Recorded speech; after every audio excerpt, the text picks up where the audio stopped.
My housemate in Paris, Auguste Dupin, was an interesting young man with a busy, forceful mind. This mind could, it seemed, look right through a man's body into his deepest soul. After reading in the newspaper about the terrible murder of a woman and her daughter, Dupin was consumed with the mystery. He questioned the ability of the Paris police to solve the crime. I told Dupin that it seemed to me that it was not possible to explain the strange details surrounding the killings.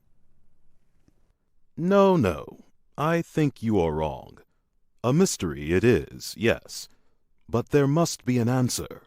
There must. Let us go to the house where it happened and see what we can see. I know the head of the police, and he will permit our visit. It will be interesting and give us some pleasure.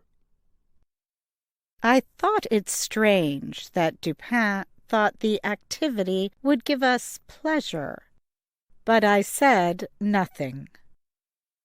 It was late in the afternoon when we reached the house on the Rue Morgue. It was easily found, for there were still many persons, in fact a crowd, standing there looking at it. Before going in, we walked all around it, and Dupin carefully looked at the neighboring houses as well. I could not understand the reason for such great care. Finally, we entered the house. We went up the stairs to the room where the daughter's body was found. Both bodies were in the room now. The police had left the room as they had found it in every other way. I saw nothing beyond what the newspaper had told us. Dupin looked with great care at everything, at the bodies, the walls, the fireplace, the windows. Then we went home. Dupin said nothing. I could see the cold look in his eyes, which told me that his mind was working busily, quickly. Dupin said nothing about our exploration until the next morning, when he suddenly asked me a question. Did you not notice something especially strange about what we saw at the house on the Rue Morgue? Nothing more than what we both read in the newspaper, which was unusual indeed.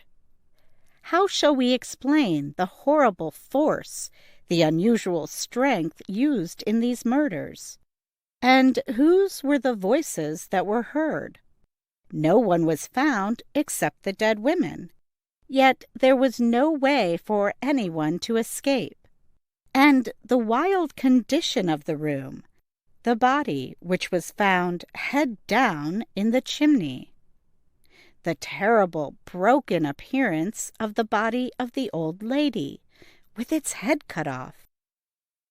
These are all so far from what might be expected that the police are standing still. They don't know where to begin. These things are unusual indeed, but they are not deep mysteries. We should not ask what has happened, but what has happened that has never happened before. In fact, the very things that the police think cannot possibly be explained are the things which will lead me to the answer.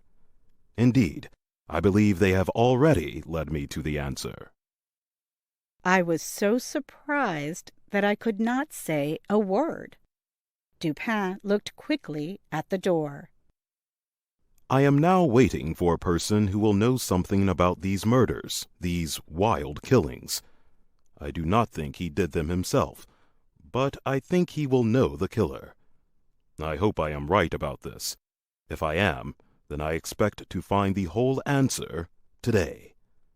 I expect the man here, in this room, at any moment. It is true that he may not come, but he probably will. But who is this person? How did you find him? I'll tell you. While we wait for this man we do not know, for I have never met him, while we wait, I will tell you how my thoughts went. Dupin began to talk, but it did not seem that he was trying to explain to me what he had thought.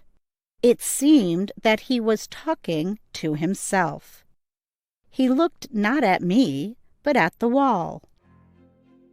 It has been fully proved that the voices heard by the neighbors were not the voices of the women who were killed. Someone else was in the room. It is therefore certain that the old woman did not first kill her daughter and then kill herself. She would not have been strong enough to put her daughter's body where it was found. And the manner of the old lady's death shows that she could not have caused it herself. A person can kill himself with a knife, yes, but he surely cannot cut his own head almost off, then drop the knife on the floor and jump out the window. It was murder, then, done by some third person or persons. And the voices heard were the voices of these persons. Let us now think carefully about the things people said about those voices. Did you notice anything especially strange in what was told about them? Well, yes. Everybody agreed that the low voice was the voice of a Frenchman, but they could not agree about the high voice. Ah, that was what they said, yes. But that was not what was so strange about what they said. You say you have noticed nothing that makes their stories very different from what might have been expected. Yet there was something. All these persons, as you say, agreed about the low voice, but not about the high, hard voice.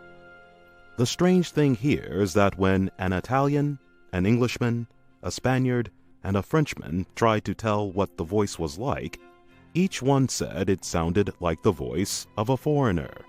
How strangely unusual that voice really must have been. Here are 4 men from 4 big countries, and not one of them could understand what the voice said. Each one gave it a different name. Now, I know that there are other countries in the world. You will say that perhaps it was the voice of someone from one of those other lands. Russia, perhaps. But remember, not one of these people heard anything that sounded like a separate word. Here Dupin turned and looked at me. This is what we have learned from the newspaper. I don't know what I have led you to think, but I believe that in this much of the story, there are enough facts to lead us in the one and only direction to the right answer. What this answer is, I will not say, not yet. But I want you to keep in mind that this much was enough to tell me what I must look for when we were in that house on the Rue Morgue. And I found it.